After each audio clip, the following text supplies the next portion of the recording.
Hey all, and welcome back to Fuzzy Dirty Gaming and a new video on the channel testing out Simulacrums. They're only about 35 chaos at the moment, so I thought let's just try and run a few and see how we get on. There's some big ticket items to be found. They're fairly difficult content to do, so you'll need a well-rounded build with good damage to complete them consistently and quickly. I spent around 1,000 divines making a build that I used to farm them.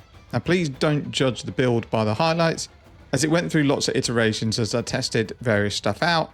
It was an archetype I've not played before, so it took a lot of learning and a lot of time to put together, and I'm sure there's still loads I can do to make it better. So let's talk about Simulacrums really quickly. They're a delirium drop that can be constructed by collecting 300 Simulacrum splinters. They are a 15 wave encounter with random rewards. The rounds get progressively harder as you go on. Waves 1 to 9 are fairly easy, and then the difficulty ramps up really quickly. Honestly, if your build can do Simulacrums really easily, you'll likely be able to make more money doing juiced mapping.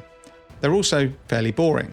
The plan was to do 50, but I stopped at 20 just for my own sanity.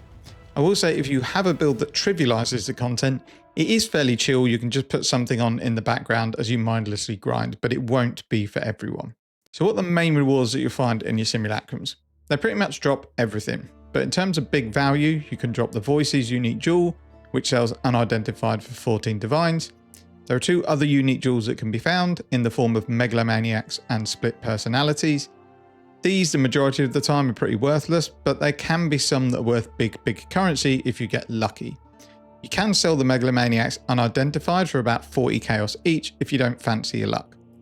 You'll also drop divines worth of currency, fossils, scarabs, essences, high level cluster jewels, and 2120 gems. Another form of really good passive income when you do Simulacrums is leveling up gems in your offhand, as you'll earn XP fairly quickly. If you're going to do this, I'd recommend the 6-socketed bow and the Maloney's mechanism quiver, because this allows you to level up 9 gems. If you just want an easy, free source of gems, you can put something like discipline or determination into your sockets. You corrupt these, the ones that hit 21 sell pretty easily for a divine. If you want to purely make currency, I would spend some money buying some enlightened gems and some awakened gems. They sell much more in terms of profit, so you can level those up. When they hit their max rank, you can sell them pretty easily. In terms of the time it took, it was about 14 minutes a simulacrum, but just to make it easy, we'll call it 15, because that makes it 4 per hour. I'd love to say I did it all in one sitting, but after 5, I kind of needed a break, either doing something else or playing something else in the game. I've documented everything that I dropped, and I've aided the loot with a combination of Wealthy Exile and the currency exchange. So let's just run through the loot now. So in terms of megalomaniacs, we dropped 20 and we dropped 21 split personalities. In terms of split personalities, we didn't really get anything worth too much currency. We had a strength and intelligence one, which is about a divine. We had a couple of strength and accuracy, they're 40C. And then we had a mana and intelligence, they're about 20C. So nothing to write home about. The rest are all 5 to 10C. I honestly wouldn't even sell them. I'll just dump them or sell them to vendors. In terms of megalomaniacs, these are all the ones that I don't think are worth even selling. And then the ones I think are worth currency, I've put up for sale, but we did not get anything amazing. All I've done is valued them at 2 of the mods and seen what the prices were. It might be these are never going to sell and we basically got nothing back for these jewels. But I've priced one at 100C, 1 divine, 3 divines, and then 1. But I've just counted these as about 2 divines. In terms of voices, these now look like they're 15 divines each, so just made an extra 4 divines by not selling them. You can ID these. If you hit a 3 passive or a 1 passive, you're going to make massive money. If you hit anything else, they're basically worthless. Personally, I think you should just sell them unidentified. The 1 passive ones are so rare. I'm not going to go through everything. These are the fragments that we ended up kind of combining. I really don't think it was worth doing. I'll probably just remove them from my loot filter and save the time.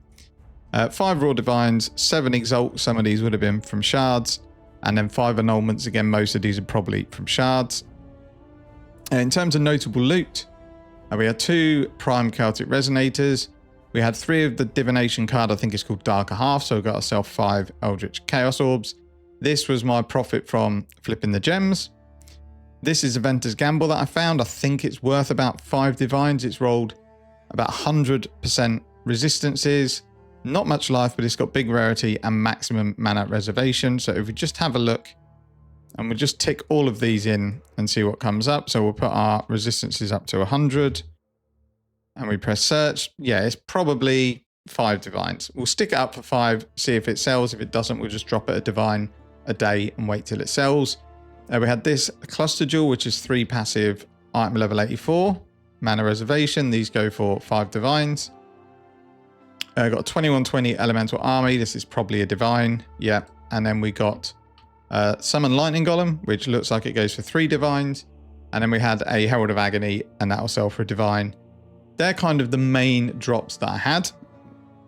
I had lots of scarabs drop. The only one really that's really profitable in terms of currency, I had a catalyzing scarab, but we did drop quite a few scarabs that are worth like 4 to 10 chaos that we sell in bulk. But it really depends how much of your scarabs you want to sell. I dropped 8 divines worth of scarabs, but whether I would sell them all is another matter. And we dropped a similar amount in currency in fossils, about 8 divines worth. These are much easier to sell because there's fewer of them. You can just sell them really quickly on the currency exchange. We got 55 gem cutters prisms. About 30 of these were from 20% quality gems that dropped, and I just sold them all to a vendor. And some raw chaos. I think we probably had more raw chaos than 181, but when I was doing things like crafting or buying or selling stuff for another project, it kept taking currency out of here. So maybe there was a few more chaos that dropped. Divines is definitely right because I've recorded everyone that I dropped. It was definitely 5, but the chaos, I think maybe it was a little bit more. In total, the loot's worth about 100 divines, a little bit more. So per hour, you're talking 21 divines return. They only cost 35 each, so it's a total investment of between 3 to 4 divines. So per hour, it was about 20, just short of. Now, I don't know if I got lucky or not. In terms of the voices, I think 1 per 5 simulacrum seems about right based on the ones I've run previously in the league. But in terms of dropping like the mana cluster jewel, a few 2120 gems that are worth currency, 5 raw divines, I don't know if that's above expected or below average because I've only run 20 of them. So take all of these profits with a pinch of salt. But for something that's fairly brainless, it's not the most enjoyable thing in the world, but to be able to turn the loot over and get like 100 divines worth of stuff is not too bad. As I said, I plan to do 50. I'm a bit bored of them. I really don't want to do any more. So I'll just put the snapshot of the profits on the screen now.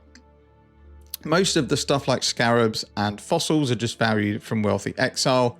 Some things it can't value like split personalities and megalomaniacs, I've taken them off because it pulls that average price from PoE Ninja and it really, really inflates your profits because it thinks megalomaniacs are like 1 to 2 divines each. So I've valued all of those manually. Any that are only worth like 5 to 20C I've not even included in the profits.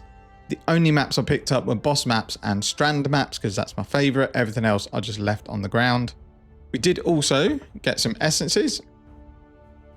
So once they were all leveled up, because they'll all drop a screaming, just upgrade them in your essence tab. If you don't have an essence tab, don't pick them up because it's going to be a pain to sell them to upgrade them. But if you do have an essence tab, you're going to get a few divines. It's nothing amazing. You're probably going to get less than a divine an hour in essences, but I think they're worth picking up.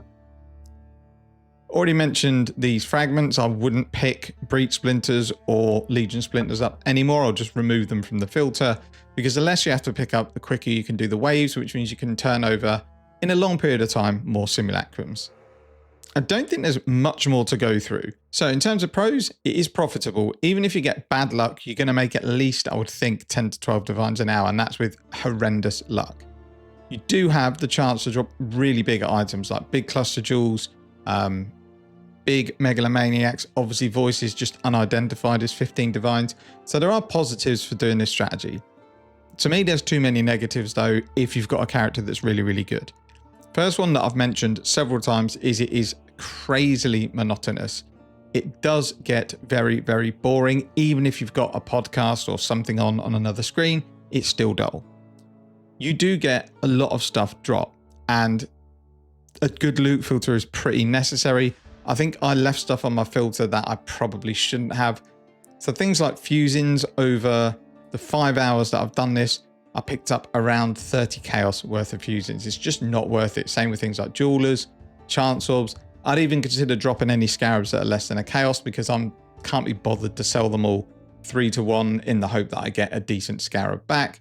So I think with a tighter loot filter, maybe it wouldn't have been as bad, but you do end up picking up a lot of stuff, and all this stuff is going to take time to liquidate, even if you do it on the exchange. So to me, that's a negative. There is going to be a lot of selling involved in getting rid of the loot, and some of the stuff you drop might be quite niche.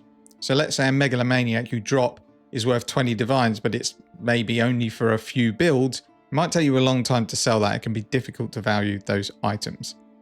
Another negative is it does need a good character, because the last few waves can be really, really difficult. If you get like double damage mods, you need to be tanky. If you get double tank mods on the enemies, you need to have really, really good DPS. That's kind of it for the video. It's a pretty quick one. I just wanted to test Simulacrums out since I'd put a new character together. Thank you very much for watching. I appreciate the support. Take care and see you in the next one.